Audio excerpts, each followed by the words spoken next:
I wanted to understand what the karma means to me. So I understand it's non-physical energy born into this body, blah, blah, blah. To me, it's like the energy blob of all thoughts and attitudes to all the things in life, right? We're just going to give you a definition of karma from the laws of the universe as we understand them to be.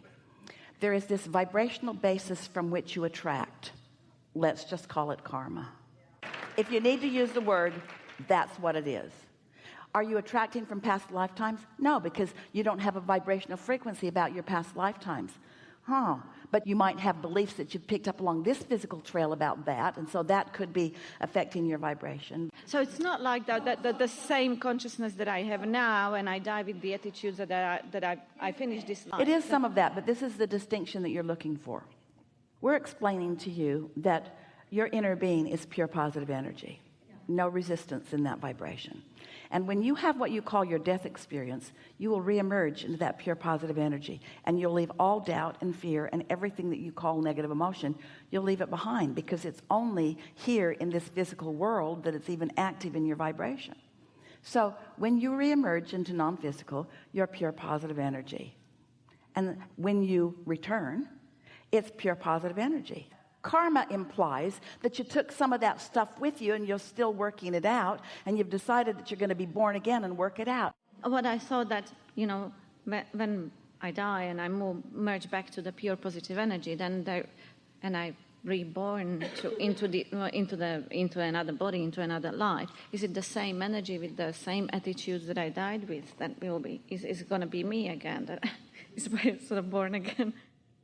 Absolutely not. You left that bad attitude with your dead body. And you reemerged into pure positive energy, and it's from that stance that you returned.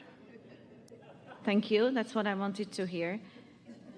Then there is no karma as such then. Not that kind of karma. There's this kind of karma. I am the creator of my own experience, and I've known this from the beginning of my beingness.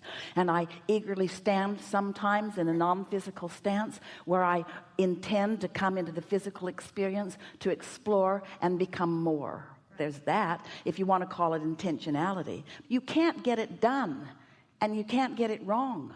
And so how could there be that? What that is, that's an explanation. Okay, so go back to these piles of people that we've been talking about. That's an explanation that came from people who were not under the influence of source when they cooked it up.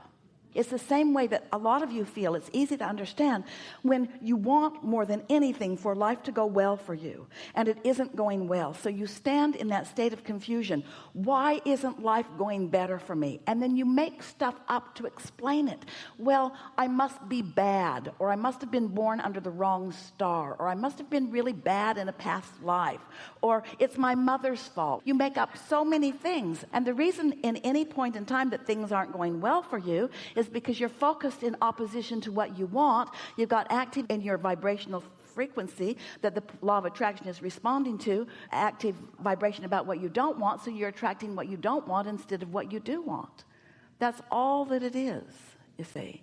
Let's say that there's a student in school, and this student does really well a lot of the time, but for whatever reason he's off on the wrong foot this day and not feeling good, and so he makes a choice that isn't a good choice. Then parents or teachers want to hold him to that. They want to say, and all it was just a disconnection in the moment, but they make more of it by now giving him this mark or this label or this expectation, you see.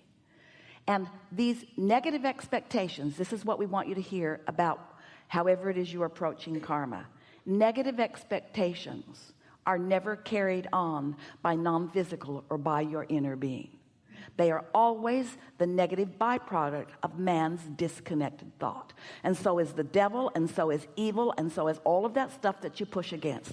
There's only one stream, and it's a stream of well-being which you are allowing or you're not allowing in the moment, and you can tell what you're doing by the way you feel. That's all. That's all there is. Who decides? How is it decided who is born into which sort of level of contrast? Say it again, we can't understand you. How is it decided into what level of what intensity of contrast is the soul born into, or the consciousness born into? You create your own reality. What do you think? Well, upstairs. I mean, you know. You create your own reality. Yeah. What do you think? You are a pure positive energy being. You see, as humans, you've gotten so used to categorizing each other and putting each other in different levels and hoping that you're in the right level, but worrying about everybody else who surely can't be. And then you want to assign some arbitrator the responsibility of judging you and defining you and giving you these blessings and these benefits or these curses and these condemnations. And all of that is man's mixed up approach to life. None of that is real except that as man has conjured it to be. Well-being is dominant. It always has been and it always will be. And think about how these thoughts feel. Yuck. There's someone who's decided that I'm not appropriate and now I can't do anything about it because it happened to past life, and so now I just have to live out the negative ramifications of whatever I lived before that I don't remember. Who makes this stuff up? We'll tell you who makes it up. People who are unhappy while they're making it up. People who are not tuned in, tapped in, turned on. That's who's making that up. Right. Okay. All right, fine. When are you coming to Europe? What? Europe. What? No? What are you trying to say to us? That, you know. What are you pleading to us? You see, we can tell we haven't reached you yet. We haven't really reached you yet, but then that's all right, because you can't all of a sudden take everything that you've believed and just believe differently suddenly. But here's what we wish for you. We want you to feel the wholeness of who you are. We want you to allow the love that your inner being feels for you to be something that you reach for and find often.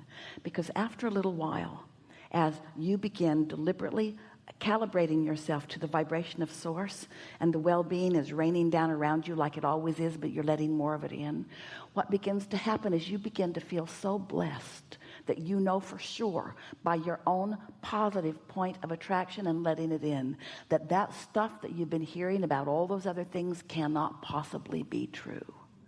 You just feel the absolute blessedness of your own beingness and the love that source has for you, and you're returning love to that. And it's not long before you can tell right away how off that is and how on that is and how off that is and how on that is, you see.